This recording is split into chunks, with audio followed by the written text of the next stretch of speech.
Souviens-toi de Sonia Takita. Souviens-toi de Cher Amadou Bamba.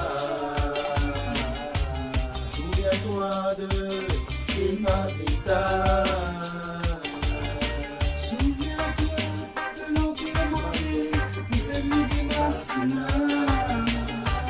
Souviens-toi du Songhai et du Fouta. Souviens-toi d'Iancédès Amatouba. Souviens-toi de Mansa Kanga Moussa. Souviens-toi de Néné Voilà Libella. C'est pas Christophe Colomb qui a découvert l'Amérique. Le colon a falsifié les livres historiques. Ayons une pensée pour les héros d'Afrique.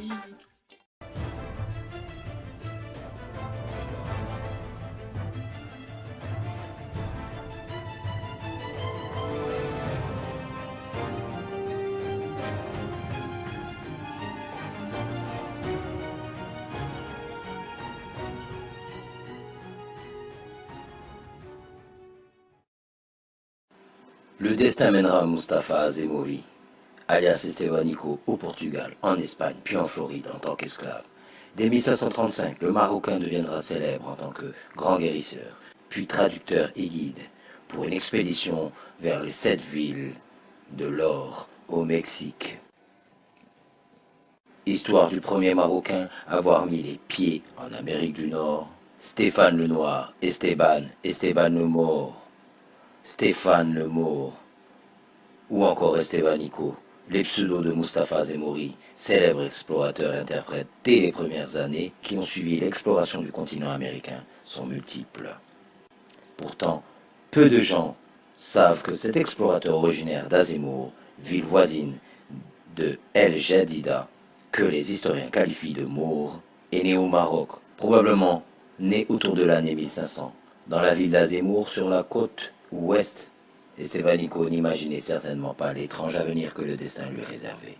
En 1722, il est d'abord vendu comme esclave aux Portugais. Son histoire a toutefois pu résister notamment grâce au récit de Cabeza de Vaca, comme étant le premier Marocain d'abord musulman, puis baptisé chrétien, dès son arrivée en Espagne, ayant mis les pieds en Amérique du Nord. L'ouvrage de Leila Lalami rend hommage à Estevanico, le comte du Maure, relatant le récit de l'expédition désastreuse de Panfilo Narvaez, partant de la mention de Estevanico, un noir arabe d'Azemmour. L'auteur et professeur universitaire crée un portrait vif de l'invasion du Nouveau Monde et du rôle des esclaves noirs dans la conquête. Elle n'a pas manqué de critiquer les versions officielles qui ont supprimé le rôle de l'Africain, de l'Arabe et du musulman dans la construction du Nouveau Monde. Elle a aussi critiqué les versions des chroniques espagnoles des conquistadors qui omettent les tortures, les viols que les conquérants espagnols avaient commis.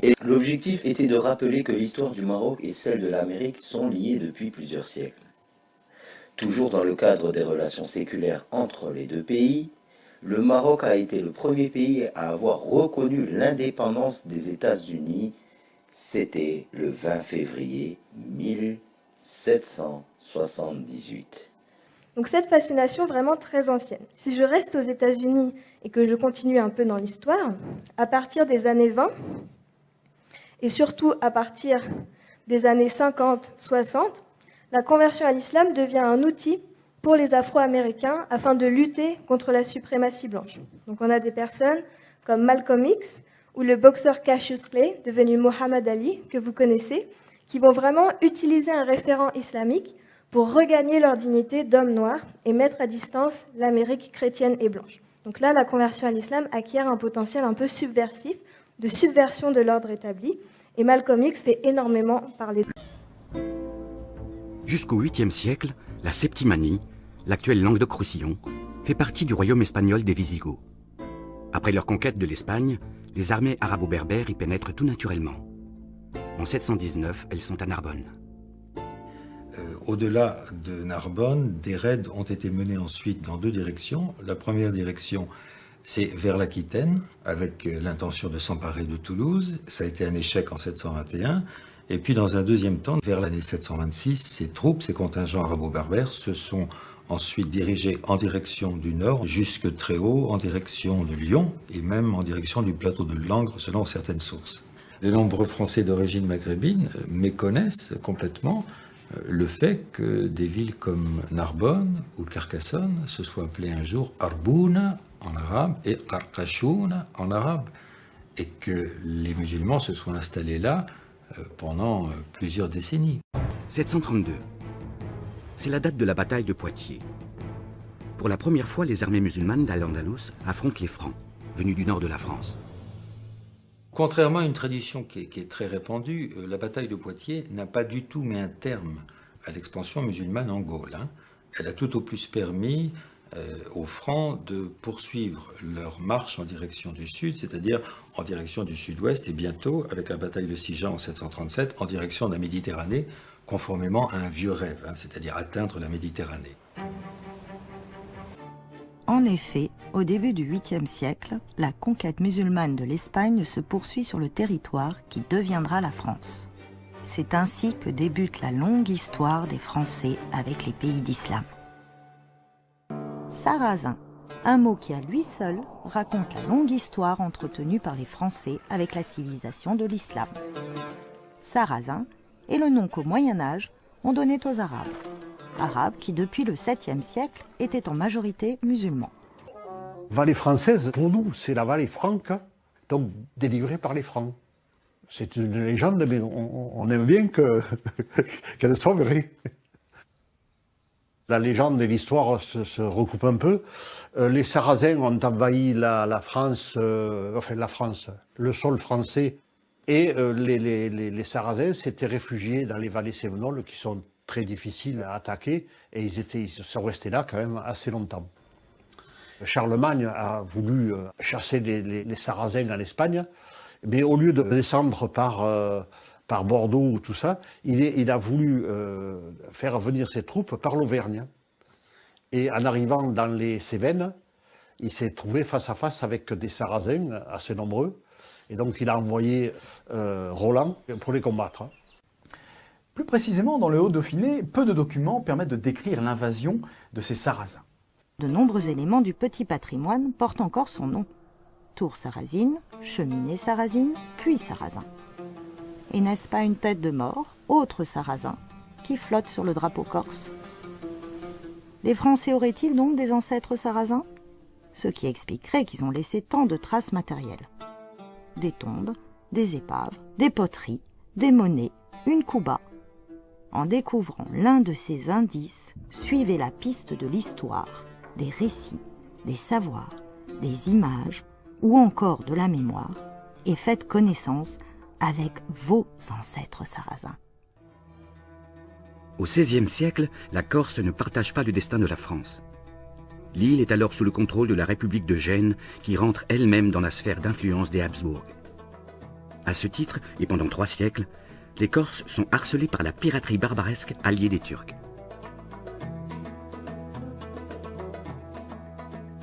On arrive avec des bateaux, en général entre 2 et 10 bateaux. On débarque les gens, ces hommes-là sont légèrement vêtus, parce qu'il va falloir porter, il va falloir emporter, il va falloir prendre, donc il faut qu'ils soient le plus léger possible. Et ils montent très rapidement en direction donc, des villages qui sont à proximité, et ils attaquent le village à proximité. Ça, c'est une opération normale.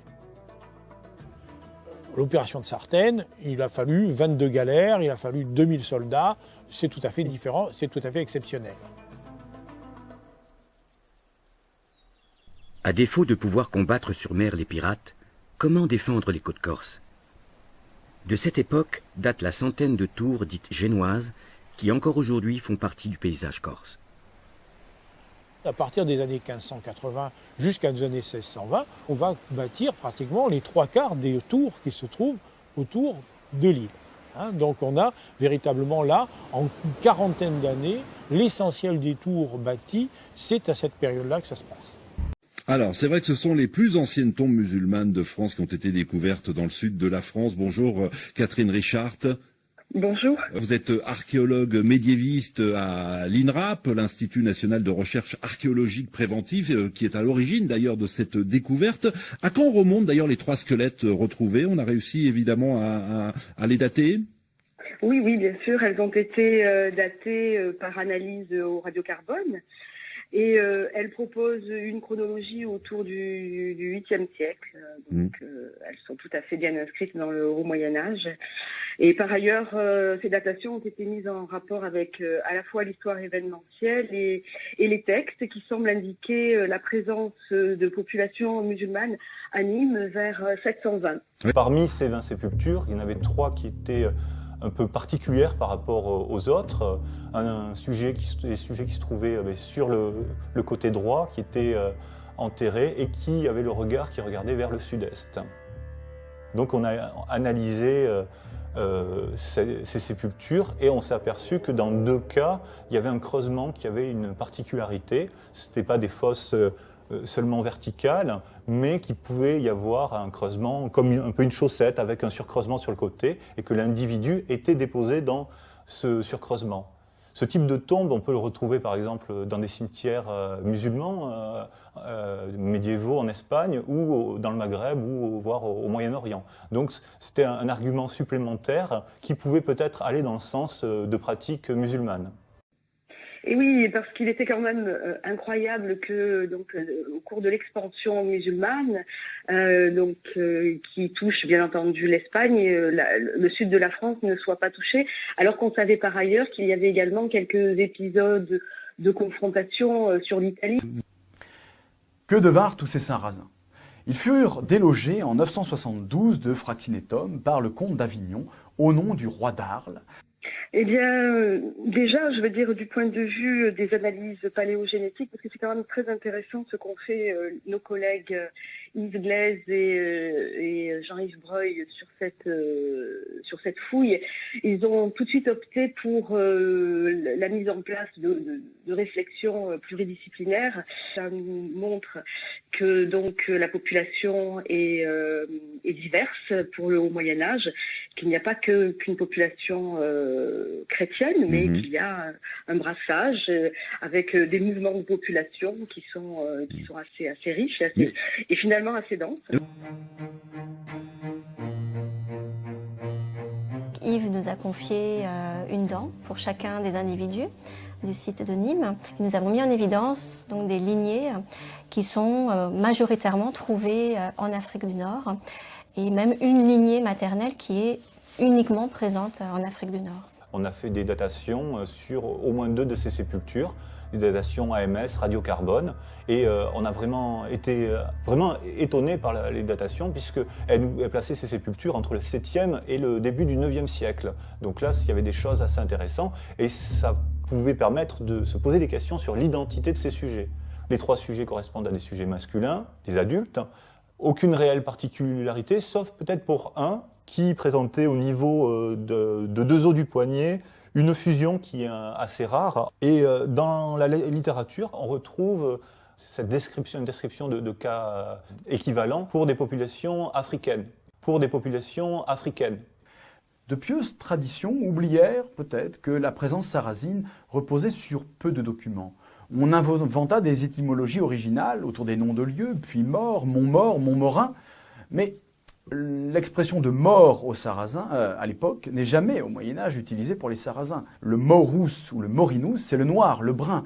Le Maurus ou le Morinus, c'est le noir, le brun. Mais le Sarrasin s'appelle aussi blé noir, et c'est de sa couleur noire qu'il tire son nom. En effet, au fil des siècles, la représentation des Sarrasins semble se noircir au propre comme au figuré. Donc, on s'est intéressé, on a fait un prélèvement au niveau des dents des 3 sujets, des 3 squelettes, et Marie-France de Guilloux a analysé l'ADN ancien de ces 3 squelettes. Ces 3 inhumations, elles pourraient correspondre aux incursions sarrasines qui se passent durant le 8e siècle, puisqu'on sait qu'à Nîmes, dans certains textes, indiquent qu'autour de 719, 720 et après 725, on a des arrivées de Sarrasins dans la ville de Nîmes et qui resteraient entre 40 et 50 ans dans la ville. La présence de musulmans, de sarrasins en Provence et dans le Haut-Dauphiné fait l'objet de nombreux récits, de légendes et de souvenirs dans la population et les noms de lieux, Puymaure notamment, Pont-Sarrazin. Essayons de travailler ce sujet pour les Hautes-Alpes. Tout d'abord, au IXe siècle, de petites escadres de pirates sarrasins venus d'Espagne se mettent à piller les côtes de Provence et le delta du Rhône. Alors, les navigateurs arabes étaient connus durant la période anté-islamique sous le nom de Phéniciens. De plus, les Arabes cananéens, donc également phéniciens, étaient les premiers en Grèce. Donc, d'ailleurs, ils ont laissé un certain nombre de villes qui portaient leur nom. Et lorsque les Hellènes les ont attaqués, ils ont cédé la place, les territoires grecs à ces fameux Hellènes. Et en même temps, ils leur ont cédé les navires. Donc, lorsqu'on parle de navires grecs, en réalité, on parle de navires arabes cananéens. Le Maurus ou le Morinus, c'est le noir, le brun. Mais de plus, ils ont également été bien au-delà de ce qu'on pouvait imaginer, c'est-à-dire bien au-delà de la Méditerranée. Et en ce qui concerne également leurs connaissances, ce sont les Arabes cananéens qui ont inventé la fameuse voile latine, qui a permis aux Portugais de naviguer par la suite sans que leur bateau coule dans l'océan Indien. Ces fameuses voiles triangulaires appelées voiles latines, mais qui sont en réalité des voiles purement arabes, cananéens, phéniciens. Le Maurus ou le Morinus, c'est le noir, le brun.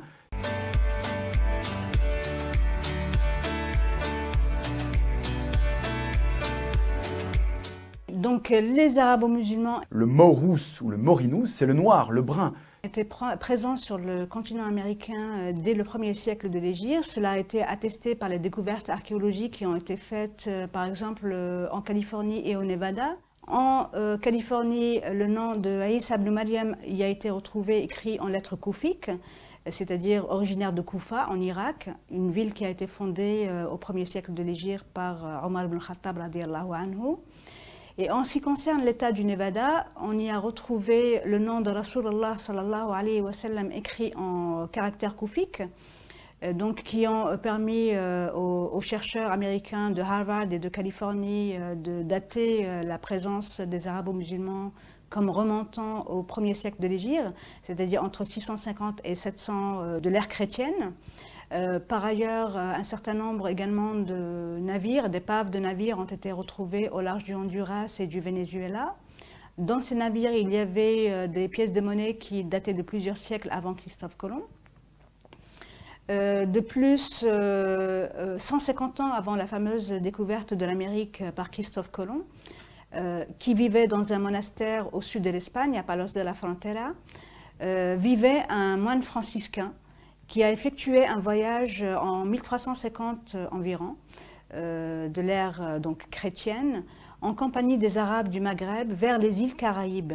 Et à la suite de son voyage, il a écrit un livre qui s'appelle El Libro del Descubrimiento, le livre de la découverte, qui se trouve actuellement à la Bibliothèque nationale de Madrid, qu'on ne peut pas consulter, mais dont une copie scannée a été heureusement mise à la disposition des chercheurs sur des sites tels archive.org. Et il y a également un certain nombre de données, dont celles qui avaient été retrouvées dans les textes chinois, qui datent de 1178 et 1225, qui permettent également aux chercheurs et à toute personne qui souhaite avoir un accès direct à l'histoire et non pas revu et corrigé ou falsifié selon le point de vue à partir duquel on se place, pour donner des informations erronées ou des informations qui sont totalement justes sur la présence justement des Arabes en Amérique et sur les voyages qui étaient effectués par les Arabes sur le continent américain.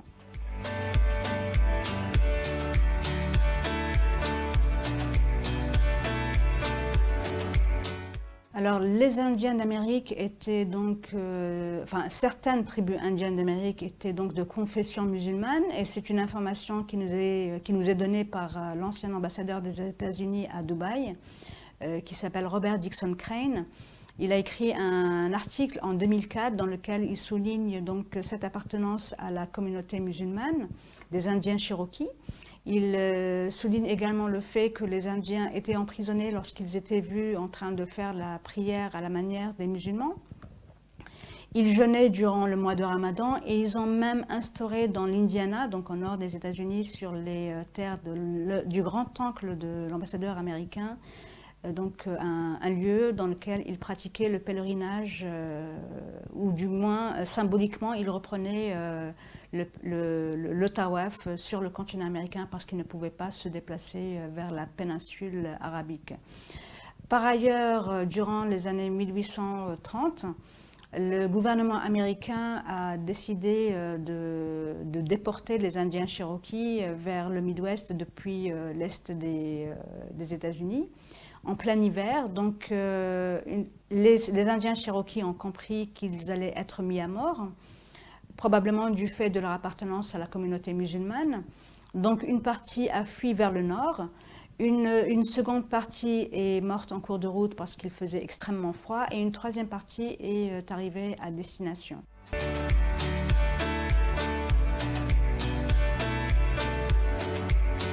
Donc la question que pourrait se poser le lecteur aujourd'hui, c'est comment se fait-il que nous n'ayons pas eu accès à ces données extrêmement importantes pour le patrimoine historique de l'humanité? C'est tout à fait simple. Déjà, les arabo-musulmans avaient été chassés d'Espagne lors de la chute, dès la chute de Grenade.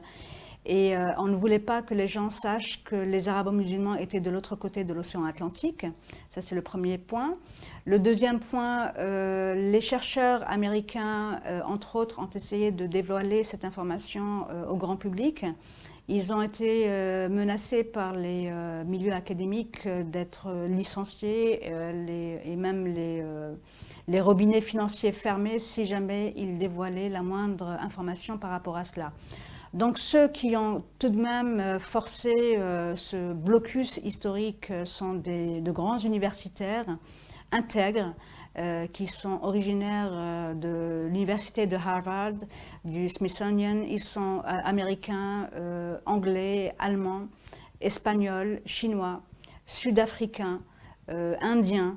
Ils sont vraiment de différentes origines. Mais en ce qui concerne les Américains, il y avait Cyrus Gordon, qui était un savant, linguiste et spécialiste d'archéologie. Il y avait également Barry Feld de Harvard, qui lui a été à la source de la découverte donc, du nom de Muhammad Nabiullah, écrit en lettres koufiques dans l'état du Nevada. Et un certain nombre d'autres, tels Alexander von Bütow, qui est allemand, et qui a justement consacré le premier chapitre de son livre à cette dictature qui régnait dans le milieu universitaire américain, entre autres. Les Indiens d'Amérique étaient loin d'être à moitié nus, avec tous des plumes sur la tête. Ils portaient des djellabas, comme vous pouvez d'ailleurs le voir sur cette photo, ainsi que des turbans qui soulignaient leur appartenance ethnique arabo-musulmane. Par rapport au Mali, il va même conduire un descendant de Sundiata Keita, enfin de la famille de Keita, à organiser un voyage en Amérique. Et nous avions un empereur qui s'appelait Abou Bakar au Mali, qui a, dans l'histoire, organisé, commandité des voyages entre l'Afrique et le continent américain.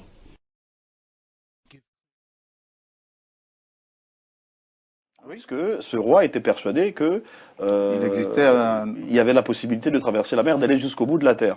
En ce qui concerne l'arrivée des Africains aujourd'hui, c'est vrai que c'est en 1312 exactement que Aboubakari II, ce deuxième, qui était le successeur de Sundiata Keita,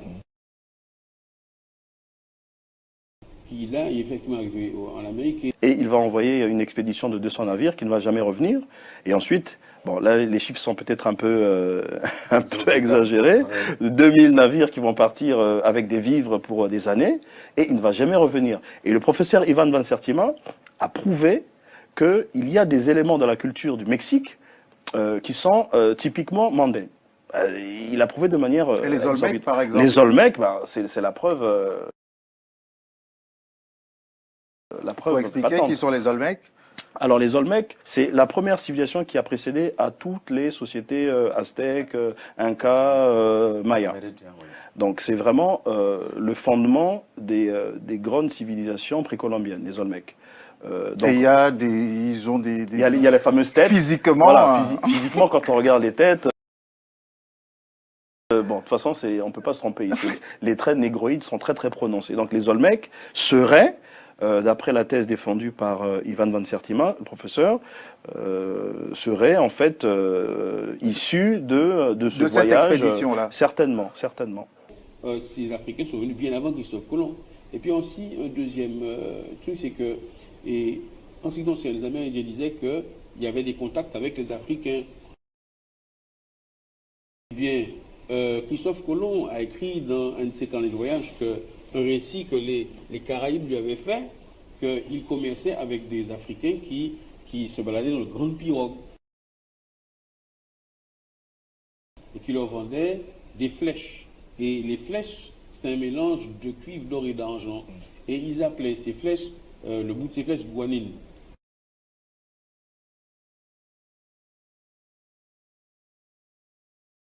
Et si on va voir maintenant au Mali, en malinké, guanine, ça veut dire l'or. Ça veut dire que ces types qui parlaient de ça au XVIe siècle, mais ils venaient bien du continent africain. Donc, mais oui. C'est très important ce que vous dites parce que j'ai retenu enfin le terme guanine. Nous on dit ganin. Ganin, c'est un peu la même chose. Mais j'approuve justement formellement ce que vous dites.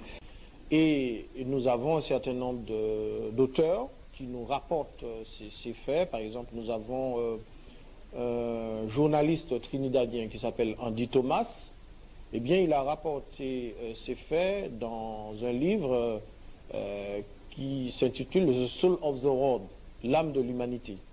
Et il dit que avant l'arrivée des Européens en Amérique, eh bien, la présence des Africains était notoire parce qu'ils ont eu des échanges très importants pendant de longues périodes.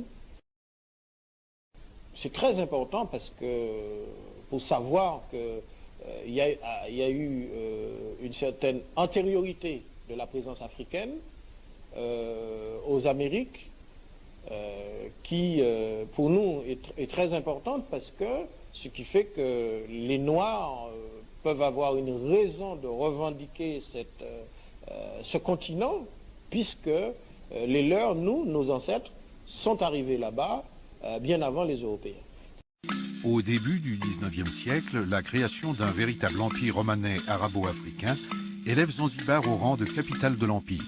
Donc il est très important donc, de rappeler que la civilisation comorienne, c'est un apport, c'est une contribution de tout un chacun, qu'il soit esclave ou pas, mais ils se sont mis ensemble et nous avons constitué le patrimoine. La période de plus grande prospérité dans l'histoire de Zanzibar va de 1820 à 1870. En 1830, Zanzibar devient le premier producteur de clous de girofle du monde, augmentant ainsi son besoin en esclaves. À cette époque, en Afrique de l'Est, 8000 esclaves étaient amenés tous les ans à Zanzibar, ce qui conduisit à un surplus. Les Britanniques firent pression sur le sultan et l'esclavage fut aboli sur l'île en 1907. Tout d'abord centre politique et diplomatique avec le premier consulat des États-Unis, foyer actif de rayonnement de l'islam, entrepôt maritime et centre de redistribution commerciale de l'Empire romano-africain. Dans ce commerce, une place importante est faite aux exportations d'esclaves. Le déplacement forcé sur une grande échelle et à de grandes distances d'Africains réduits en esclavage commença il y a plus de 1500 ans avec la traite transsaharienne des esclaves et celle qui se pratiquait autour de la mer Rouge et de l'océan Indien. Les Arabes organisent les premières déportations entre l'Afrique et le Moyen-Orient. Cette traite déportait les esclaves en direction du Maghreb, d'une part, de l'Égypte, d'autre part. Et ces esclaves ensuite étaient répartis soit dans les pays musulmans, soit dans des pays chrétiens tels que l'Espagne, l'Italie, ou alors partaient beaucoup plus loin vers des pays du Moyen-Orient par la Syrie ou voire l'Arabie saoudite à partir de l'Égypte. Par convois entiers, les captifs convergent vers le nouveau centre du monde, Bagdad. Les colonnes de marchands arabes et de marins comoriens partaient dans tout l'Est africain pour capturer des esclaves. Ils les amenaient à Zanzibar, Zinjebar, la porte des esclaves, pour les embarquer vers les Comores, vers Mayotte, qui devenaient ainsi des dépôts d'esclaves, des comptoirs, d'où ils étaient réexpédiés vers la Perse et l'Arabie. Les enluminures des Maqamates, court récit de la littérature arabe, montrent comment les premiers esclaves africains se mêlaient au reste de la société musulmane. Dans les systèmes d'esclavage pratiqués en Afrique et ailleurs, l'humanité des personnes réduites en esclavage était en général présumée.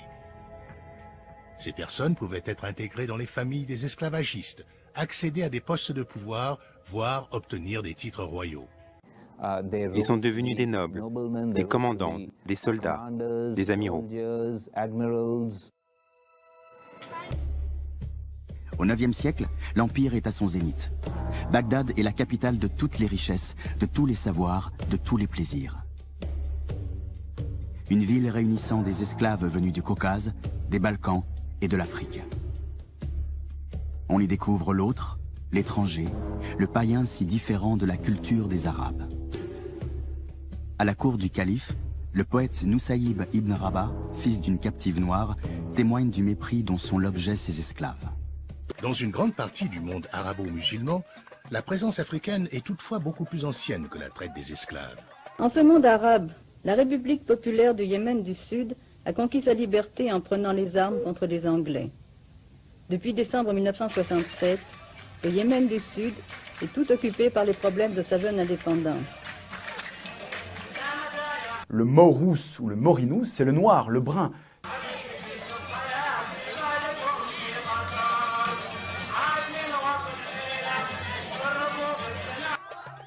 L'océan Indien et la mer Rouge furent des lieux animés de contacts et d'échanges entre les peuples d'Afrique, d'Asie et du Moyen-Orient, longtemps avant l'arrivée des Européens dans la région, à la recherche des épices et de nouveaux horizons. Les vestiges de sa splendeur passée. La ville de Shibam, qui existait déjà bien avant le règne du roi Salomon et de la reine de Saba, c'est là que transitaient les caravanes, apportant porcelaine et soie de Chine, jusqu'à Tyr et Alexandrie. Au 1er siècle après Jésus-Christ, Zanzibar et la côte est africaine étaient sous la souveraineté du royaume de Saba. Durant le 3e et le 4e siècle, les Bantous commencèrent le commerce avec les Arabes sur la côte est de l'Afrique, exportant de l'ivoire, des carapaces de tortue, de l'huile de palme. Le 7e siècle vit le développement de l'islam en Arabie. Les guerres provoquèrent la migration vers la côte est et les immigrants apportèrent avec eux une nouvelle religion, l'islam. Les marchands arabes appelaient la côte est de l'Afrique Zinjelbar, signifiant le pays des hommes noirs. Côte est de l'Afrique, Zinjelbar, signifiant le pays des hommes noirs. Zinjelbar, signifiant le pays des hommes noirs, signifiant le pays des hommes noirs, le pays des hommes noirs, d'où le nom moderne de Zanzibar. Les premiers établissements swahili dans la région remontent au XIIIe siècle. La culture swahili est en fait le résultat d'un brassage de deux peuples, l'un provenant de l'Afrique noire, l'autre de l'Arabie, qui s'est étalé sur toute la côte de l'océan Indien. On trouve aussi des descendants d'Africains en Iran, sur l'autre rive du golfe Persique à l'est des Émirats. Vous ne le savez peut-être pas, mais il y a une communauté africaine et même africaine en Iran, dans le sud du pays. Son histoire est liée à celle de l'esclavage dans cette région du monde, pratiquée du XVIIIe au XXe siècle. La majorité de ces Africains étaient débarqués dans divers ports du sud de l'Iran. Quelques-uns étaient emmenés vers l'arrière-pays. Les Iraniens d'origine africaine purent cultiver et perpétuer les traditions africaines. Tel est le cas, par exemple, de diverses pratiques ou cérémonies. Ils appellent l'une d'entre elles Zar.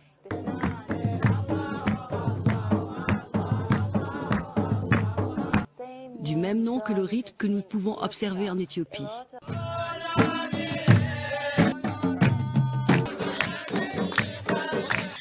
question qu'on a envie de vous poser, c'est de nous parler de ces origines africaines, cette communauté africaine en Iran.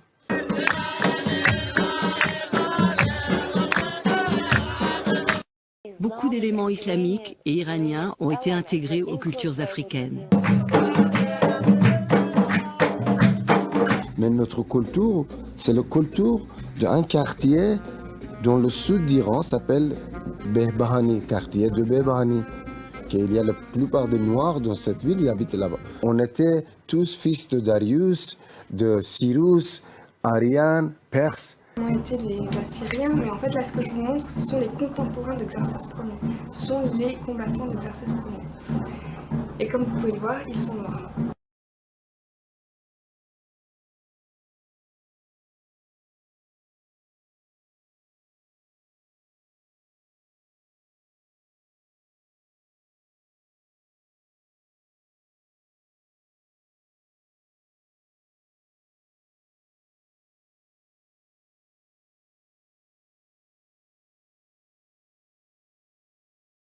Mais je suis noir, iranien, et moi, j'ai les racines africaines, et ma musique, c'est un grand prof.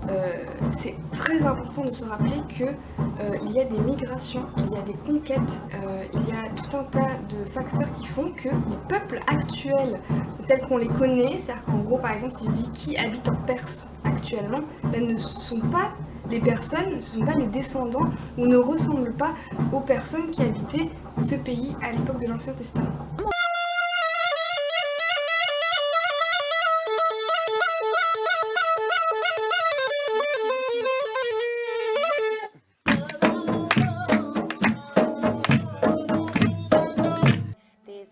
Une nouvelle forme d'identité était ainsi foncièrement créée par les Afro-Iraniens.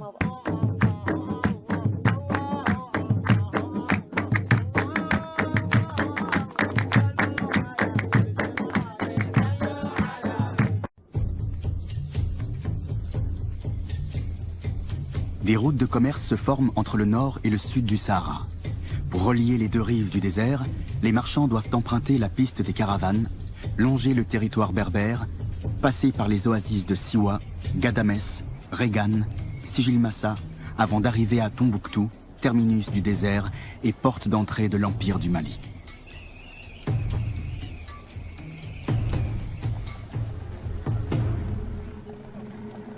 Et lorsque Abou Bakr ou Omar s'est rendu compte de leur dépendance aurifère par rapport à cet empire, il a essayé d'envahir le Ghana.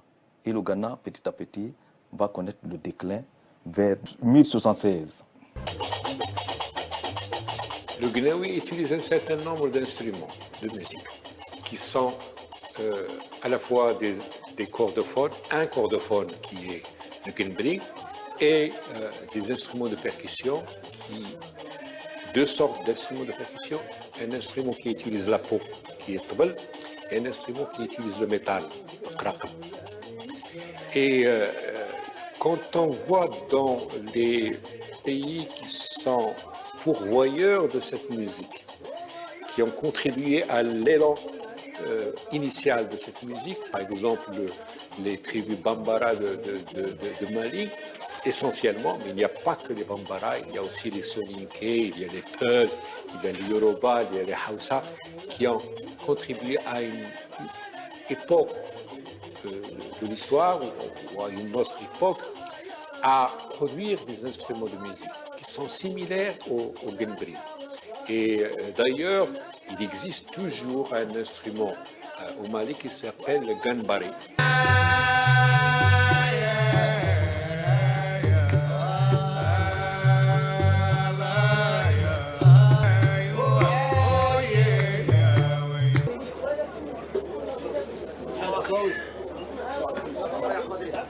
On avance, mais on tient toujours à nos racines, à nos origines. La preuve, c'est qu'on s'est inspiré de la musique africaine.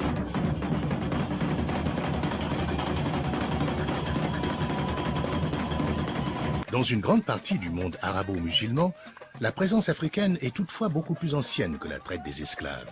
Dans une grande partie du monde arabo-musulman, La présence africaine est toutefois beaucoup plus ancienne que la traite des esclaves. Dans une grande partie du monde arabo-musulman, la présence africaine est toutefois beaucoup plus ancienne que la traite des esclaves. Nous avons été d'une école qui a toujours fondé le peuplement de l'Afrique du Nord sur les apports méditerranéens. Et nous avons oublié le continental, qui est à la base du peuplement de l'Afrique. Et l'archéologie, l'histoire ancienne, la préhistoire est là pour nous montrer à quel point le peuplement de l'Afrique du Nord a été commandé, déterminé dans une large mesure par les flux migratoires venant du sud.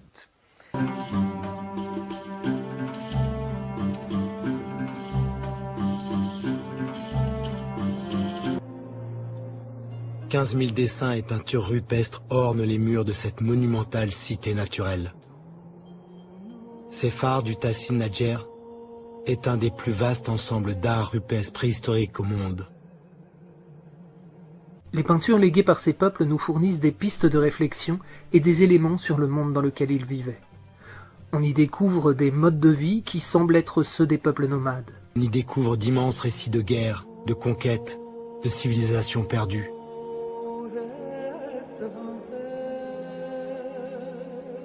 On découvre aussi combien ce désert n'a pas toujours été aride. C'était une savane, un monde peuplé de girafes, de buffles ou de rhinocéros. Mais ces œuvres, pour certaines vraisemblablement vieilles de plus de 10 000 ans, sont véritablement l'objet d'une histoire à transmettre aux nouvelles générations. Et le fond, le substrat africain, il est là avant tout. Les Gnawa, dont les ancêtres furent amenés en Afrique du Nord, au Maroc, dans la traite transsaharienne des esclaves, sont respectés pour leur maîtrise en matière de médiation auprès des êtres spirituels et pour leur talent de guérisseurs.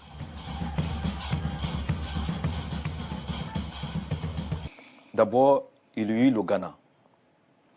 Le Ouagadougou. Le Ouagadougou, dont la capitale était Koumbi. Et le Ouagadougou avait comme richesse l'or.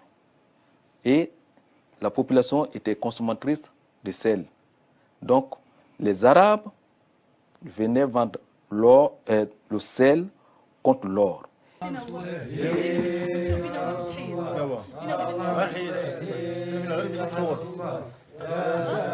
يعني كانوا ذوك الاولين جمعوهم قرابين من الافريك ديالهم مصوبين ديك الشكل ديال الشلاوي اللي قلتي بطريقه افريكانيه ولكن كانوا في الاول اللي باش يدخلوا للبلاد.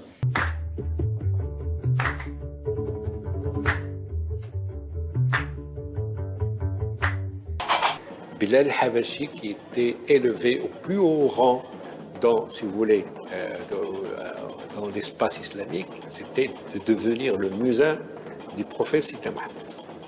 Et donc, et comme c'est la seule zawiya où il n'y a pas de tombe, il n'y a pas de sépulture, donc c'est une zawiya qui est symbolique.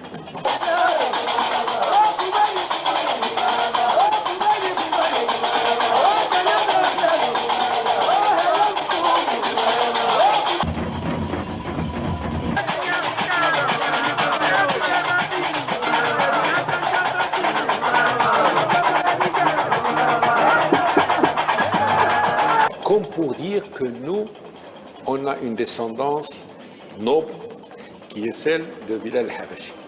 Et donc, voilà ce qui fait qu'il s'avouera à cette particularité et qu'il est devenu, par la force des choses, le centre important, le centre névralgique du gnawisme. La tradition orale, elle est très très précise. Et je voudrais revenir sur le fait que Soundiata Keita, lorsqu'il s'est, son rapport avec l'islam, bon, on a dit, bon, ça c'est, je pense que c'est quelque chose qui n'est pas fondé, mais c'était une tradition qui était observée à l'époque, lorsque les rois vont être islamisés. Ils avaient tendance à vouloir se rattacher le plus près possible des premiers compagnons du prophète Mohammed. Et donc, dans l'histoire de Soundiata Keita, par rapport à son rapport à l'islam, on a dit que, enfin, il y a certaines traditions qui ont évoqué le fait qu'il descendait de Bilal, le premier muezzin de l'islam, qui était un compagnon du prophète, et que le fils de Bilal va aller vivre dans le Mandé, et puis etc. Et donc sa descendance va donner naissance au clan des Keïta.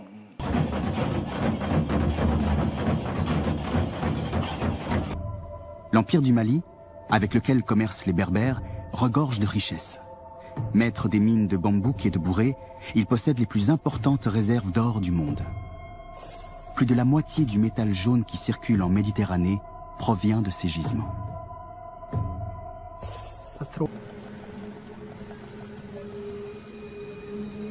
À sa tête, le roi des rois, Soundiata Keïta, père fondateur de cet immense empire.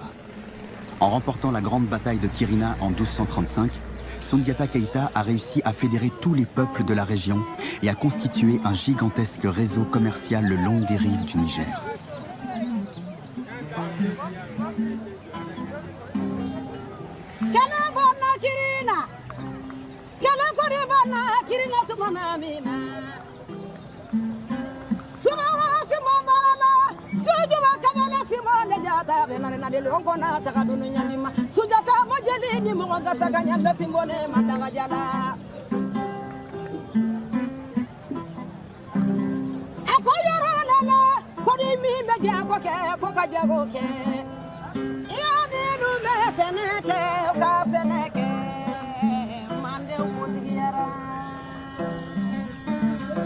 Arabes et Berbères installent un comptoir commercial à Tombouctou.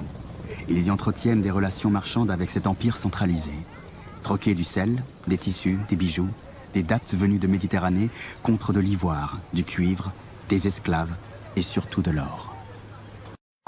Bien avant que les navires européens n'atteignent les rivages de l'Afrique tropicale, un réseau commercial solide et organisé y existait déjà. C'était un vaste système dont les marchés et les liaisons terrestres et maritimes s'étendaient jusqu'en Inde et en Chine. Le centre africain de ce système se trouvait ici, dans le grand empire du Mali. Au niveau diplomatique, il faut dire que, par exemple, à Salé, au Maroc, Salé, ça c'est le Maroc, et dans la cour royale marocaine, il y avait des représentants de l'empereur. Tout à fait, les ambassadeurs. Donc la diplomatie déjà était très très forte. Tout à fait. Un voyageur célèbre du XIVe siècle visita l'empire du Mali en ses mémoires. De tous les peuples, les Noirs sont ceux qui détestent le plus l'injustice. La sécurité à travers tout le pays est complète et générale. Le voyageur n'a pas plus de raison de craindre les brigands, les voleurs ou les ravisseurs que n'en ont les habitants eux-mêmes. Celui qui a écrit ces lignes était un voyageur marocain du nom d'Ibn Battuta. Heureusement pour nous, ces mémoires nous sont parvenues, riches en détails sur la vie en Afrique. Voici sa description de la cour impériale du Mali. Certains jours, le sultan tenait audience dans la cour du palais, sous un arbre. Il était assis sur une estrade recouverte de tapis de soie et surmontée d'une ombrelle de soie couronnée d'un oiseau en or. Le sultan porte une coiffe en or.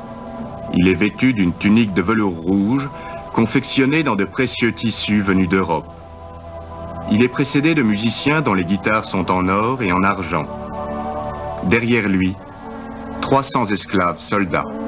Parlons de cet empire puissant, parce qu'il l'a été pendant plusieurs siècles, jusqu'au XVIe siècle, et riche. Mais sa richesse a été extraordinaire, au point que près d'un demi-siècle après l'accession au pouvoir de Soundiata Keïta, il y a quelqu'un d'extraordinaire qui arrive au pouvoir et qui va marquer la mémoire, y compris au-delà des terres africaines, c'est Kankan Moussa, par sa richesse notamment. D'où venait la richesse de l'empire malien? Alors, la richesse de l'empire Mali, c'est ce que j'ai dit, que le petit et modeste empire qui était le Mandé ou le Kiri avait une importante réserve d'or qui se trouvait dans le bourré. Et c'est cet or, l'attrait de cet or, qui va attirer d'ailleurs les Berbères que l'histoire appelle les Almoravides. Alors, le contact avec ces gens, avec ces Almoravides, va apporter de la richesse, parce que l'empire manding va vendre de l'or aux Arabes. Ces derniers viendront avec du sel, avec des accents, avec... enfin. Et l'or avait déjà l'importance qu'il a aujourd'hui, sinon même plus. Il était déjà le régulateur de la monnaie, des échanges monétaires. Et oui, et si bien que même lorsque Mansa partait au pèlerinage, il a d'évaluer l'or. Il y a eu une déflation, voilà, pendant de longues années.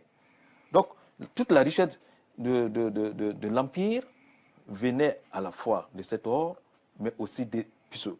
C'est très important à le dire. En plus des cultures traditionnelles, il avait introduit des cultures nouvelles, telles que la culture du coton. La réputation de richesse de ces pays se répandit jusqu'à la lointaine Europe. Une carte espagnole célèbre, datant de 1375, décrit les sources et les cheminements de cette richesse. Alors que la configuration de l'Afrique du Nord était déjà connue, cette carte donna pour la première fois des informations géographiques sur l'intérieur du continent. Le voyage de Mansa Moussa marque un tournant dans l'histoire. La puissance marchande de l'Empire du Mali revient aux oreilles des Européens par la Méditerranée. Quand il s'est déplacé à la Mecque, il y a toujours des chiffres astronomiques. Mais en tout cas, ce qui est important, c'est de retenir les faits. Il était accompagné de beaucoup de monde. Derrière les régions incultes du Sahara, au centre de l'Empire du Mali, la carte montrait un berbère à dos de chameau pouvant être Ibn Battuta en personne. On le voit s'approchant du puissant seigneur du Mali sur son trône, tenant haut un splendide globe d'or. La rumeur disait que cet empereur était l'homme le plus riche du monde. Un autre fouetté par un homme noir qui le suit à pied. À l'est de la carte, jouxtant le Nil et la mer Rouge, le sultan du Caire. En bas du parchemin, aux confins des terres connues, trône Mansa Moussa, tenant entre ses mains tout l'or du monde.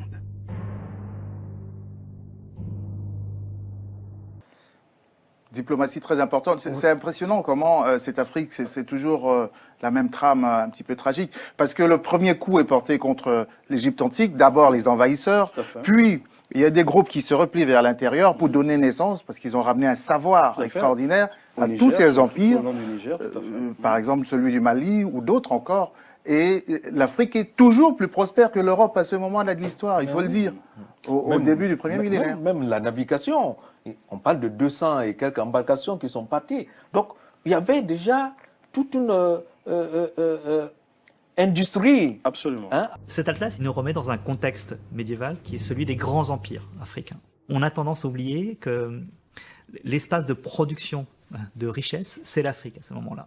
Et donc cette carte, l'Atlas catalan, elle cartographie alors cette puissance marchande dont la richesse était parvenue aux oreilles des Européens.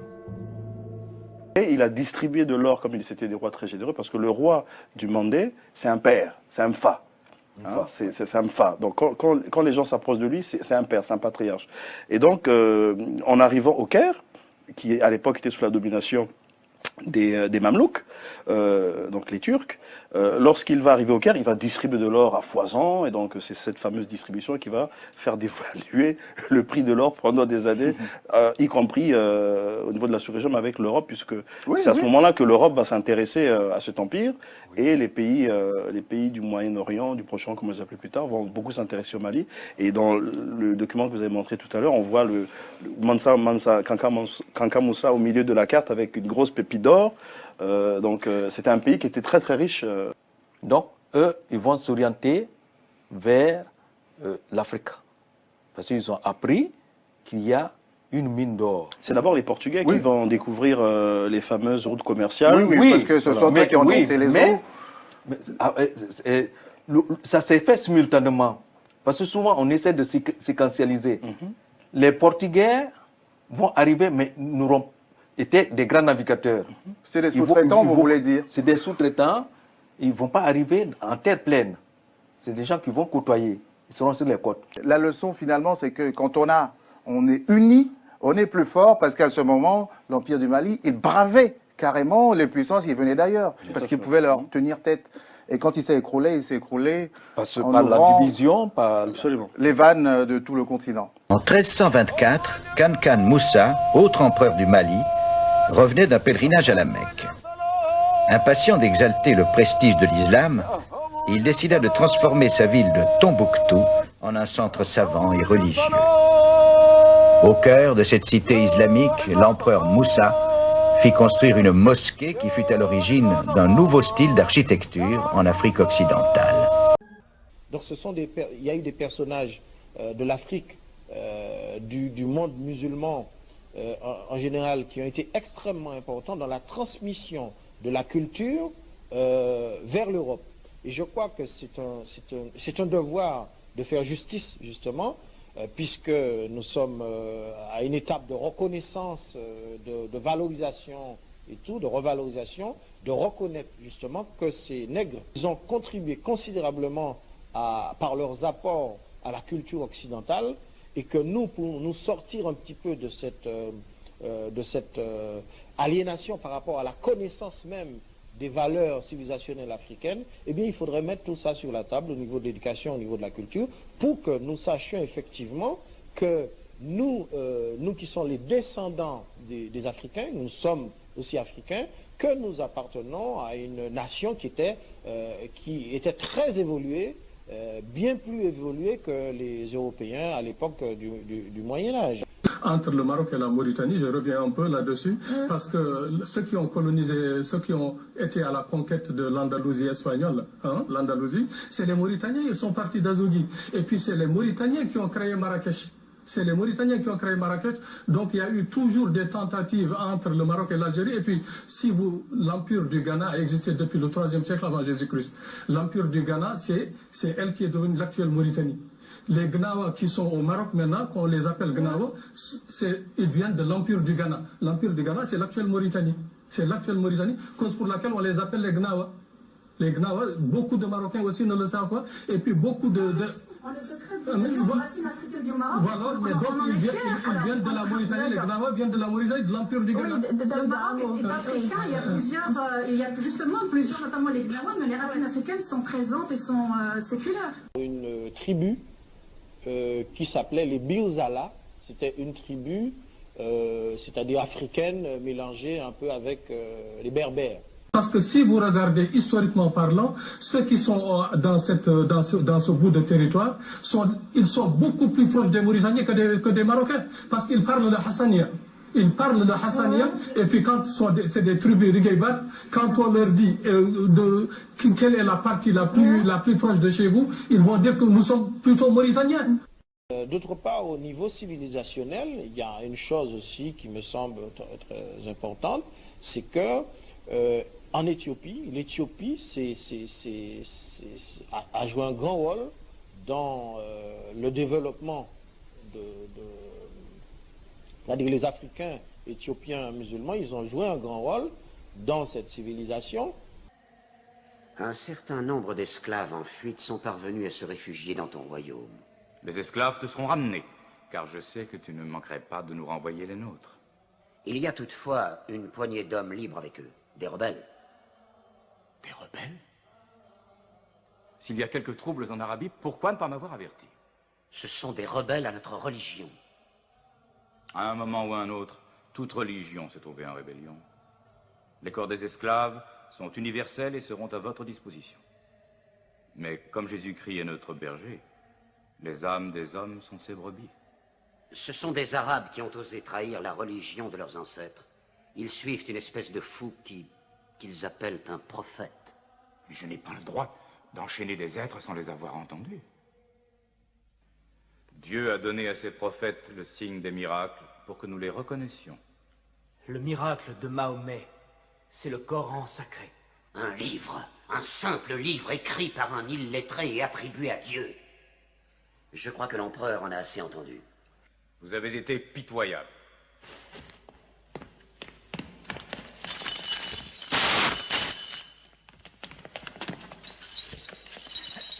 Nous avons souffert des persécutions à la Mecque. Mahomet nous a dit, allez en Abyssinie, terre d'un roi juste, où tout homme est libre de sa pensée. Ce qu'ils appellent persécution n'était que punition bien méritée, leur insubordination... Pourquoi votre prophète vous a-t-il envoyé à moi? Parce que toi aussi tu crois en un livre où Dieu est unique, comme nous. À cause de cette inhumanité est apparu un homme que Dieu a choisi. Et en cela nous croyons de toutes nos forces. Il nous a envoyés parce qu'au fond de ton cœur, ton Dieu nous protégera tous. Parler avec ces hommes, c'est puiser l'eau d'un mirage. Mais maintenant, leurs paroles me créent un devoir de les écouter, mon ami.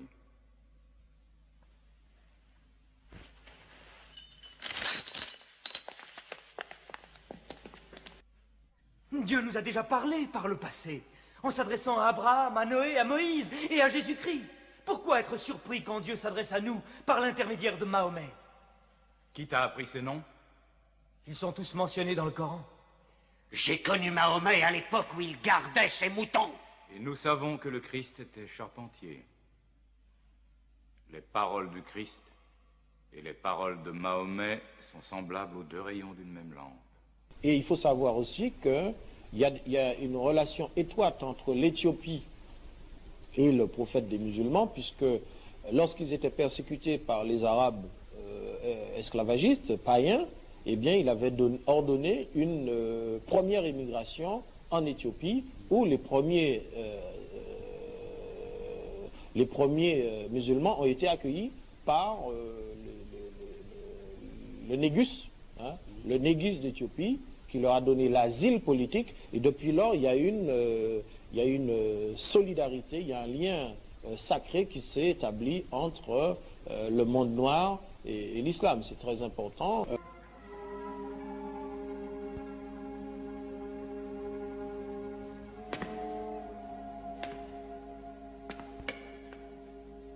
Finalement, la différence entre nous et vous n'est pas plus large que cette ligne.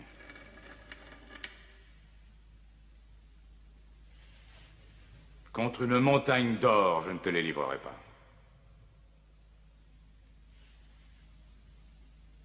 Vous pouvez vivre en Abyssinie en paix, aussi longtemps que vous le souhaiterez. Et puisse Dieu vous bénir tous pendant votre retour.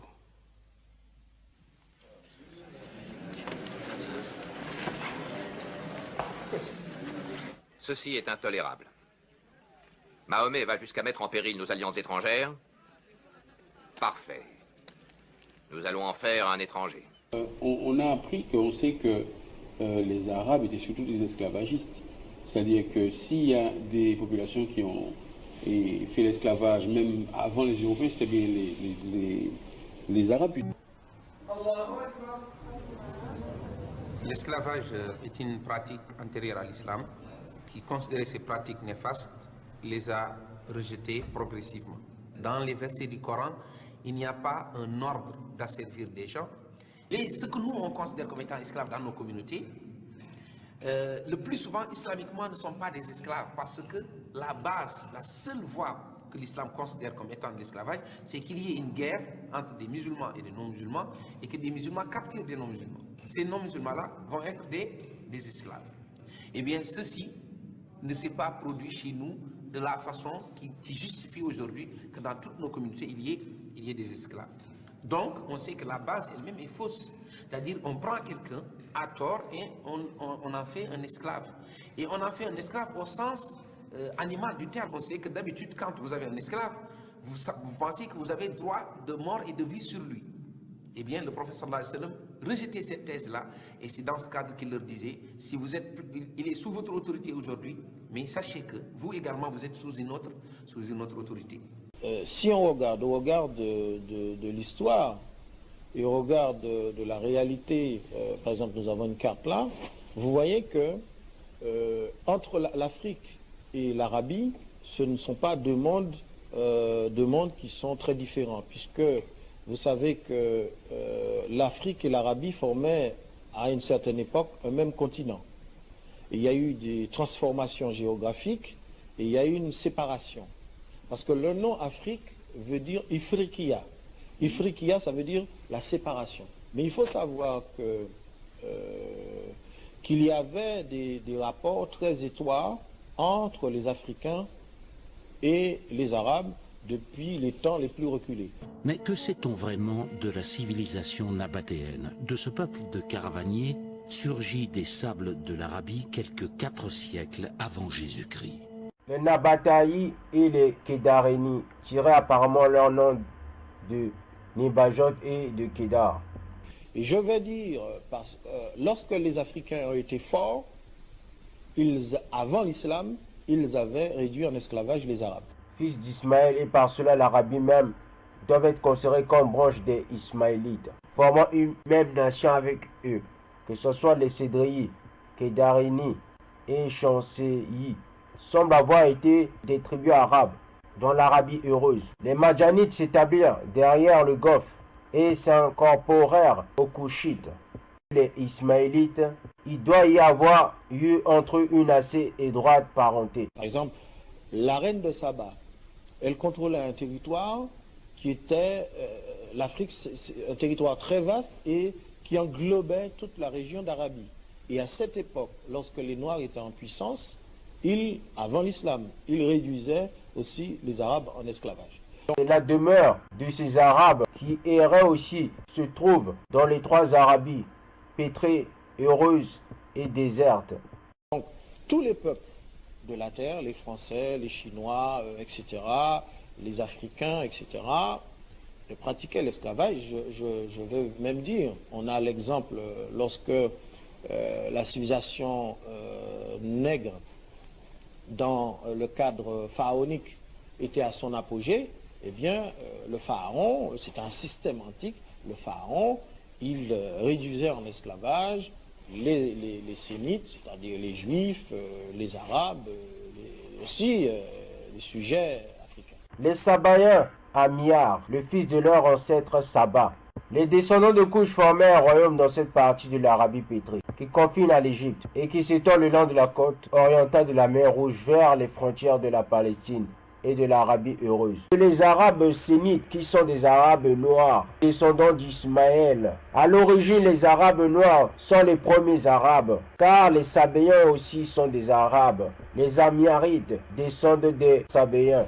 Et dans la culture même, dans toutes les cultures, dans la culture africaine, avant l'islam, l'esclavagisme a existé. C'est qu'il faut faire une distinction entre ce qu'on appelle, ce que les Africains appellent l'époque anté-islamique et la période islamique. Il y a une rupture nette parce que, c'est là que je vais parler du Coran, c'est-à-dire le Coran il y a dans le Coran des injonctions qui disent qu'un musulman ne doit pas réduire un autre musulman en esclavage. Et cette révélation, elle a eu des conséquences sociales, culturelles et politiques. Et lorsque un arabe n'est pas supérieur à un non-arabe, comme le blanc n'est pas supérieur au noir, tous se présenteront égaux devant Dieu. L'esclave doit porter ce que tu portes, il doit manger ce que tu manges, il doit être logé là où tu es logé. Et si tu le frappes injustement, c'est un péché qui n'a d'expiation que sa libération. Donc un ensemble de règles qui faisaient qu'il était difficile de conserver un esclave. Et même la nomination, le nom esclave n'était plus considéré. C'est-à-dire le prophète sallallahu alayhi wa sallam disait, ne dites pas mon esclave, dites mon serviteur. Donc jamais l'islam n'a regardé l'esclave comme étant un être qui n'a pas de valeur, ou un être qui n'a pas de personnalité, ou un être qui est moins que les autres. Il y a une recommandation prophétique où le prophète sallallahu alayhi wa sallam dit, celui qui libère un esclave, Dieu le libère du feu. Ceci a été une motivation pour beaucoup de gens de libérer leurs esclaves. L'encre de l'érudit est plus sacrée encore que le sang d'un martyr. L'homme qui sait lire est digne de vertu aux yeux du Seigneur. Apprenez l'art de la lecture. Et quand vous le connaîtrez, enseignez-le. Les Africains qui, avant l'islam, se trouvaient en esclavage, soit des Arabes anti-islamiques, ou des Africains, ils ont considéré que l'existence même de l'islam avec cette directive, c'était une voie pour sortir de l'esclavage. Et effectivement,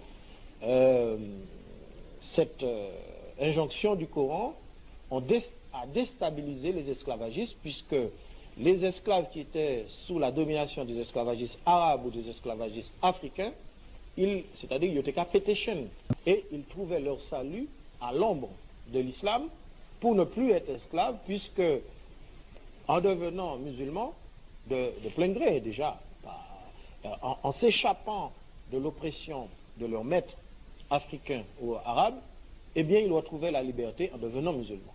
Donc ça, on peut dire que ça dans l'histoire de l'humanité, ça a un caractère révolutionnaire. Au IXe siècle, les Arabes étendent leur réseau de traite toujours plus loin dans tous les territoires connectés à la Méditerranée, Caucase, Turquie, Balkans, Russie. De la Corne de l'Afrique, ils font remonter par le Nil des cargaisons entières de captifs éthiopiens et nubiens. Encore plus loin, des hauts plateaux de Somalie et de Tanzanie, des vagues d'esclaves surnommés les Zenj déferlent en Mésopotamie par l'océan Indien.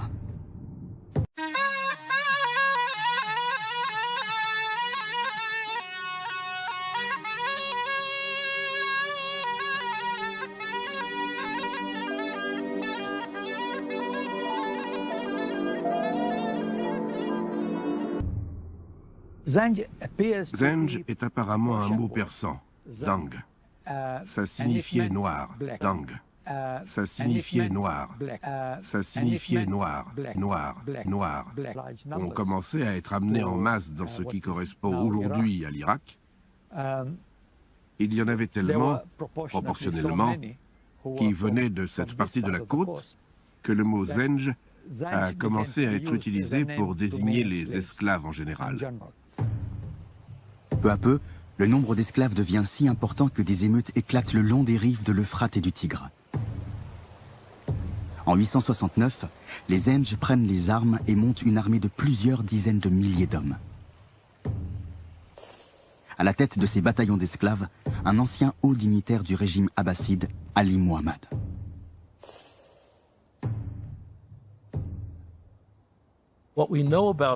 Ce qu'on sait de cette révolte, c'est que bon nombre de ses participants, voire la majorité, n'étaient ni africains ni Zenj. Il y avait des Nubiens. Le principal leader de cette révolte était un Arabe dont la mère était une ancienne concubine indienne. Cela laisse imaginer la complexité démographique de l'époque. On constate qu'il y a eu tout un trafic qui avait été mis en place, qui avait très ancien. Ainsi, par exemple, au Mascareignes, les Comores ont servi de transit et des gens venus du Mozambique transitent aux Comores 1 ou 2 jours avant de continuer la route vers les Mascareignes. Au XVIe siècle, les Portugais s'installèrent, entretenant des rapports complexes de suzeraineté, de collaboration et d'hostilité. La reconquête par les Omanais venus de la pointe de l'Arabie au XVIIe siècle fait entrer Zanzibar dans l'histoire. La suzeraineté de l'imam de Mascate Oman s'exerce de loin par l'intermédiaire de quelques descendants arabes locaux et d'une poignée d'émigrés d'Oman. Les sultans des Comores ont été des acteurs assez importants. Ce sont les sultans comme le sultan, les Abdallah en juin, Mounimkou à la Grande Comore, pour ne citer que ces deux exemples-là. Le thème de la Vénus est antérieur aux Grecs anciens. La Vénus de Willendorf, datée de moins 25 000 ans avant l'an 0, avec ses formes généreuses, est un symbole de fertilité retrouvé partout dans le monde, qui émane des plus anciennes civilisations africaines et qui a été repris par les Grecs puis par tout l'Occident. Le nom du continent est celui d'Europe, fille d'Agénor, fils de Libye, la femme qui a donné son nom au territoire des côtes africaines de l'ouest de l'Égypte. Notons que Libye est une reine africaine, épouse de Poséidon, qui eurent 3 fils qui étaient donc noirs. Europe est une princesse africaine, fille d'un roi noir, ayant régné en Phénicie du nom d'Agénor, frère de Bélos, roi d'Égypte, et de Lélex, roi de Mégarie, dans l'isthme de Corinthe entre Attique et Péloponnèse. Les Grecs anciens furent initiés en Afrique dans l'Égypte antique. Imhotep est un sage égyptien qui fut déifié et assimilé à Thoth, puis à l'entité syncrétique Thoth-Hermès. Hermès Trismégiste est issu de la fusion de Thoth et d'Hermès. Cette assimilation devient officielle sous les Ptolémées. Hermès Trismégiste est l'initiateur de tous les philosophes grecs, et l'initiation du temple de Delphes est calquée sur celle d'Isis et d'Osiris. Malheureusement, l'histoire, notre histoire, en tant que descendants d'esclaves et descendants d'Africains, non seulement est peu connue, mais en plus de ça a été falsifiée et transformée. Donc il y a très peu d'entre nous issus des communautés afro-caribéennes qui connaissons concrètement nos origines et ce qu'ont fait nos ancêtres.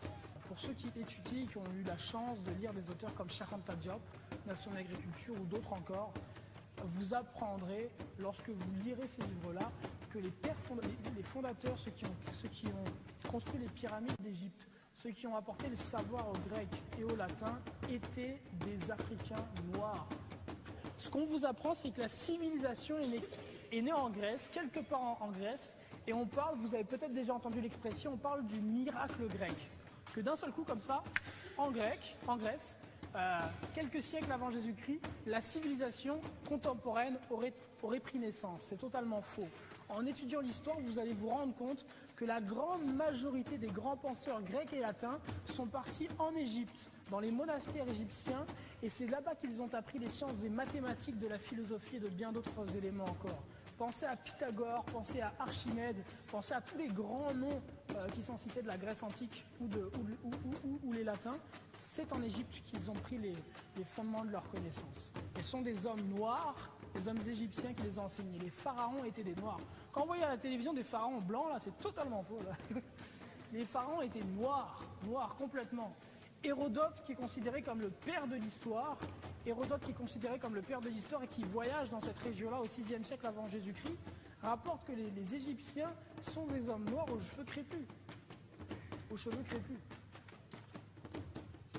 Alors de quoi est-ce qu'il est question quand on parle du panafricanisme? Alors, les pères fondateurs du panafricanisme sont W.E.B. Du Bois, dont on parlait tout à l'heure, qui est le premier PhD noir de Harvard, et Henry Sylvester Williams. Ces deux hommes-là, en fait, sont donc au fondement de la pensée panafricaine. Ici, dans le système de connaissances indigènes du siècle africain par le professeur Matole Mochega, voilà ce qu'on peut apprendre dans cet article-là d'octobre 2006.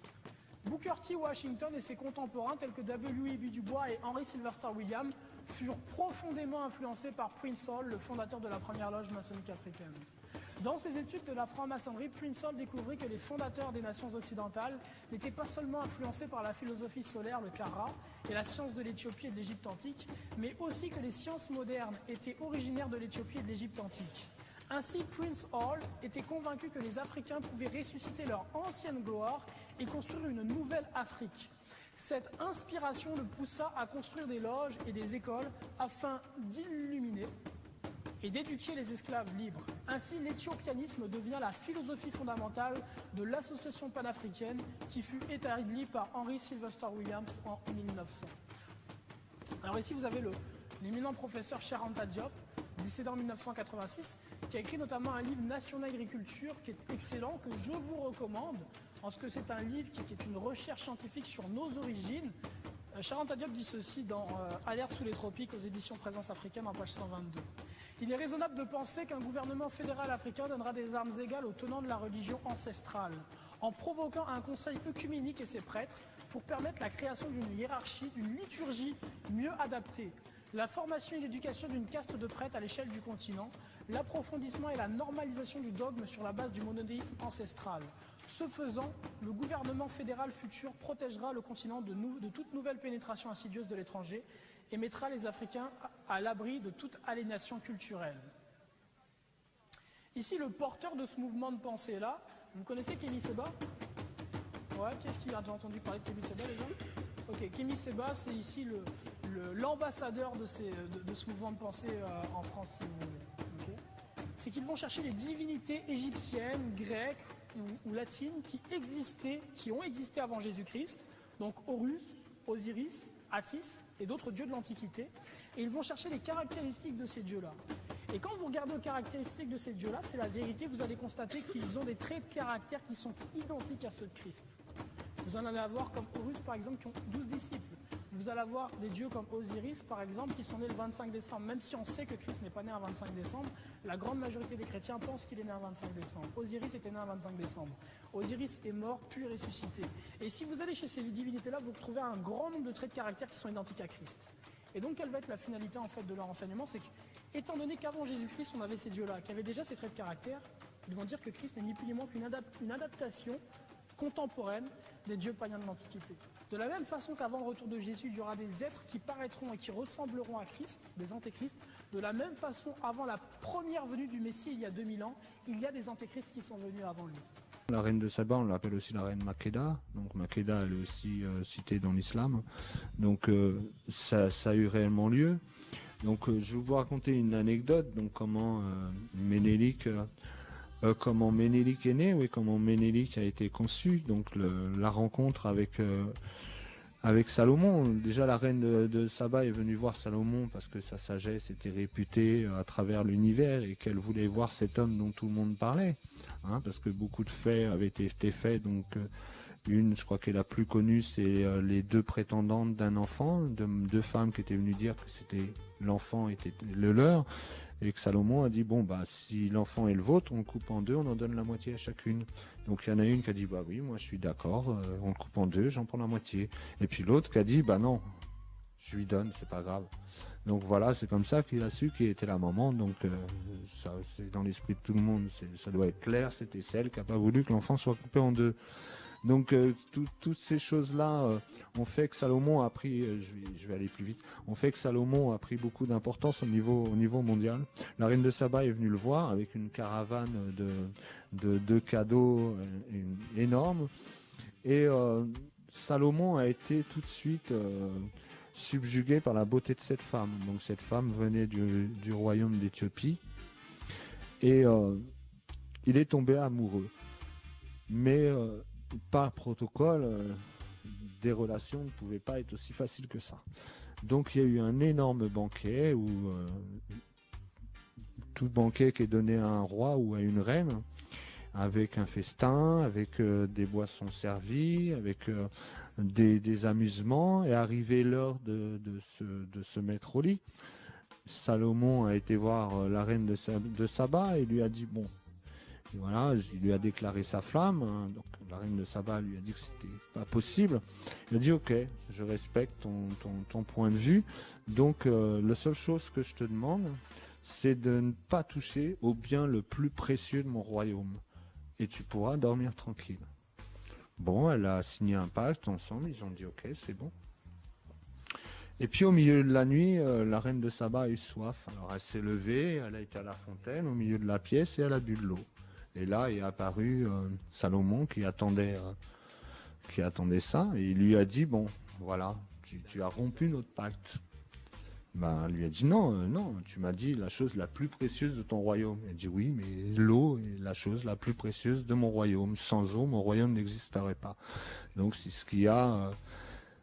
On voit encore la sagesse de Salomon. C'est comme ça que Ménélik est venu. Après Ménélik, quand la reine de Saba est repartie. Je ne sais pas si ça c'est vraiment le meilleur exemple de sa sagesse. Je parlerais plus d'une astuce que de sagesse, mais bon. C'est une sagesse. Peut-être pas celle qu'on attend ou celle qu'on pourrait imaginer, mais ça fait partie d'une certaine sagesse quand même, parce que voilà, il n'y a pas eu bon, c'est bon, une belle histoire. Ménélik, on va revenir à Ménélik. Donc Ménélik est né en Éthiopie et Salomon avait fait cadeau à la reine de Saba d'une bague avec un lion dessus, le lion de Juda, et il avait dit quand mon fils aura l'âge de raison ou qu'il sera en âge pour voyager, tu le renverras vers moi. Et donc il est parti à ce moment-là, Ménélik, voir son père avec cette bague. Et à cette époque, dans le royaume d'Israël, Salomon n'avait pas réellement de prétendant aussi sage que lui pour le trône d'Israël. On verra par la suite dans le livre des rois que le royaume s'est scindé en deux entre le royaume d'Israël et le royaume de Juda. Donc, il avait eu un songe, mais Salomon, où dans ce songe, il a vu le soleil, qui est dans la tradition africaine la représentation de l'éternité. Donc, le soleil se levait sur l'Éthiopie et sur le royaume d'Israël. Donc il en a déduit par là que son descendant le plus sage qu'il pouvait avoir se trouvait en Éthiopie. Donc quand son fils est venu, Ménélik, il lui a confié l'Arche de l'Alliance. Et à partir de là, l'Arche de l'Alliance a fait le trajet et a été en Éthiopie. Au jour d'aujourd'hui, l'Arche de l'Alliance, les Talbot, se trouve dans toutes les églises. Parce que pour éviter justement que le royaume d'Israël fasse la guerre au royaume de Juda et vienne rechercher l'Arche de l'Alliance, les prêtres ont décidé de faire des copies de cette arche et des lois, de la table des lois, et de les mettre dans chaque église. Et elles changent comme ça, elles passent d'église en église. Ça veut dire que dans l'ensemble, on sait qu'il y a les vrais, mais on ne sait pas où ils se trouvent. Et comme c'est une malédiction pour un prêtre qui oserait ouvrir les talbots, ils sont emballés par des tissus, les ouvrir pour voir ce qu'il y aurait là-dedans, personne n'y a jamais touché. Donc quand Mussolini a envahi, Haïlé Sélassié a fait transférer le talbot, et on ne sait pas où. Mais pourtant, c'était aussi une des recherches de Mussolini. Parce que toutes ces choses-là, il y a un certain mysticisme autour, comme on a vu avec Hitler, qui recherchait à travers la Terre différents signes ou de prestige. Donc lui, c'était la lance qu'avait tué Jésus, le Saint Graal, etc. Donc pour soi-disant avoir une protection divine. Oui, certains pensent que leur passion pour les objets mythiques chargés de religion, etc., elle est au-delà de juste le désir d'avoir du prestige. Moi, j'avais entendu une version éthiopienne un petit peu différente par rapport à l'Arche d'Alliance qui a transité effectivement, d'après la version éthiopienne, de Jérusalem en Éthiopie à l'époque justement de la visite de Ménélique à son père. En fait, dans la version éthiopienne que j'ai lue, c'est Ménélique qui décide par lui-même de voir son père pour la première fois, puisqu'il ne l'a jamais vu, puisqu'il est né en Éthiopie et qu'il n'a jamais vu son père, jusqu'à l'âge de sa majorité, on va dire. Et sa mère a peur, dans la version que j'ai lue, a peur de le laisser partir à Jérusalem. La reine de Saba lui fait promettre de revenir, de rester que l'équivalent de 3 semaines, et qu'au bout de 3 semaines, il repartirait à Addis Abeba. Parce qu'elle sait d'avance que Salomon voudra retenir un de ses fils aînés, puisque apparemment c'était vraiment en plus d'être un des plus beaux, d'un des plus intelligents et un des plus forts, c'était aussi un de ses fils aînés. Et donc Ménélique part faire ce voyage, et au bout de 3 semaines, effectivement, comme l'avait prédit la reine de Saba, le roi Salomon essaie de retenir son fils Ménélique par tous les moyens, et le fils Ménélique respecte sa promesse et il tient ferme, et il dit non, je dois retourner en Éthiopie, je ne peux pas rester vivre à Jérusalem. Et là-dessus, donc le roi Salomon pleure, déchire ses vêtements et décrète en fait que puisqu'il ne peut pas partir, puisque son fils premier-né ne peut pas rester auprès de lui, eh bien tous les premiers-nés d'Israël partiraient avec son fils en Éthiopie. Comme ça, il y aura une part de lui-même qui demeurerait auprès de son fils en Éthiopie. Et parmi les premiers-nés d'Israël, il y avait Azarias, qui était le fils aîné de Sadoc, qui était le prêtre Lévi, celui qui avait le grand prêtre Lévi, celui qui avait la charge du Saint des Saints au centre du temple de Salomon, donc la garde de l'Arche d'Alliance.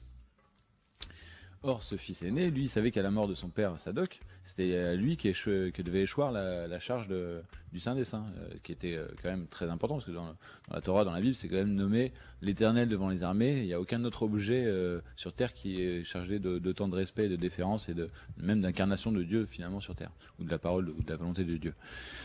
Et donc ce fils Sadoc, quand il doit repartir avec tous les premiers-nés d'Israël en Éthiopie avec Ménélique, il n'est pas content du tout.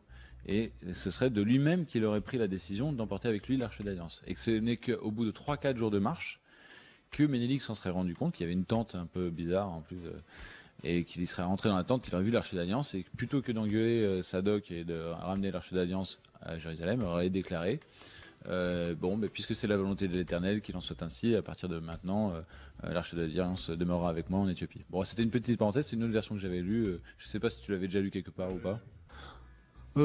Romancer, certainement, hein, parce que ça fait partie un peu de l'homme, hein, des fois de romancer un peu les faits qui sont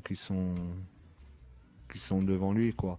Donc oui, c'est certainement romancé. Maintenant, oui, j'étais au courant de ce que tu viens de dire. La place du christianisme, du judaïsme et de l'islam en Éthiopie, puisqu'elles sont présentes, ces 3 religions, depuis très longtemps en Éthiopie, et qu'elles ont une histoire commune, c'est-à-dire qu'elles se sont influencées mutuellement, que ce soit la tradition des moines, qui est normalement chrétienne et qu'on a vu un peu chez les juifs d'Éthiopie à certaines époques. Enfin bref, il y a eu parmi les premiers musulmans, il y en a qui ont trouvé refuge auprès du roi chrétien d'Éthiopie de l'époque. Est-ce que tu peux nous raconter un petit peu ces particularités et ces histoires qui sont vraiment étonnantes ?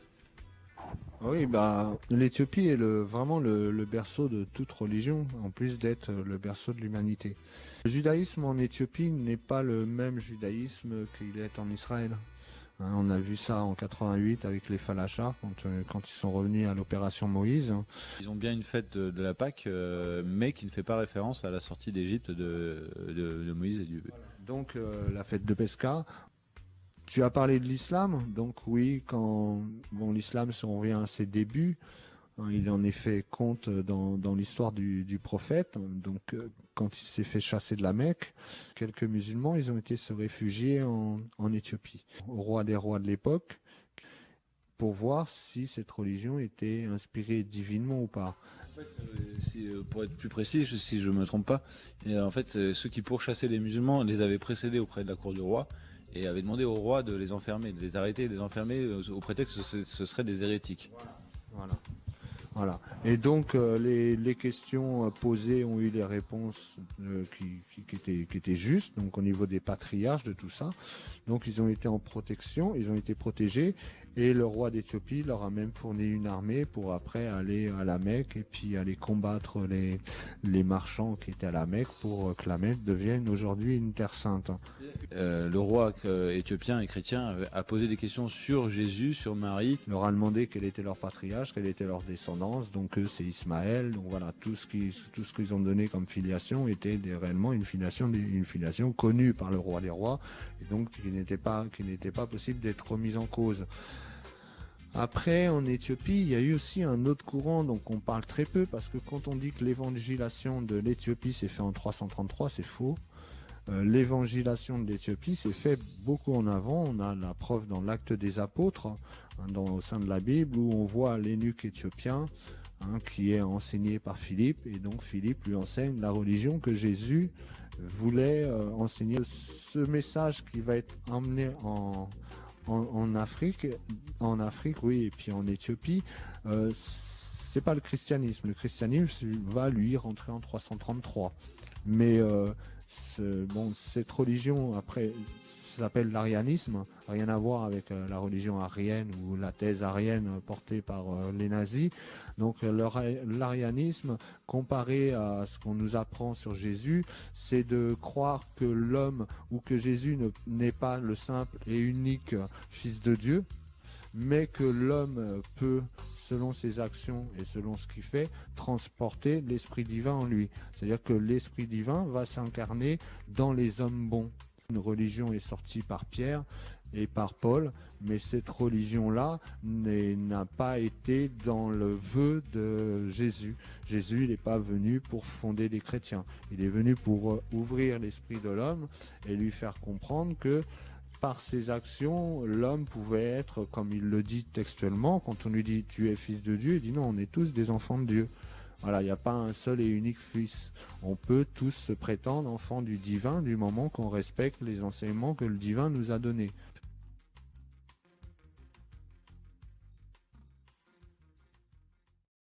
Souviens-toi de Bokman Makandal, Douma Fontioutal. Souviens-toi des tirailleurs au Sénégal. Souviens-toi de Simon Kibango, de Chaka Zulu. Souviens-toi de Samouri Touré en Guinée. Souviens-toi de ministre de de Toussaint l'ouverture. Souviens-toi de l'acteur dans le Caillon. Souviens-toi de Zombie, de Kilombo, de Danfodio et du Sokoto. Souviens-toi du Barreau, du Sing Saloon et du Wallo. C'est une histoire, mais pas compter. Ils ont résisté pour exister. Ils ont combattu pour la liberté. Ils ont lutté contre l'iniquité. C'est pas Christophe Colomb qui a découvert l'Amérique. Le colon a falsifié les livres historiques. Ayons une pensée pour les héros d'Afrique.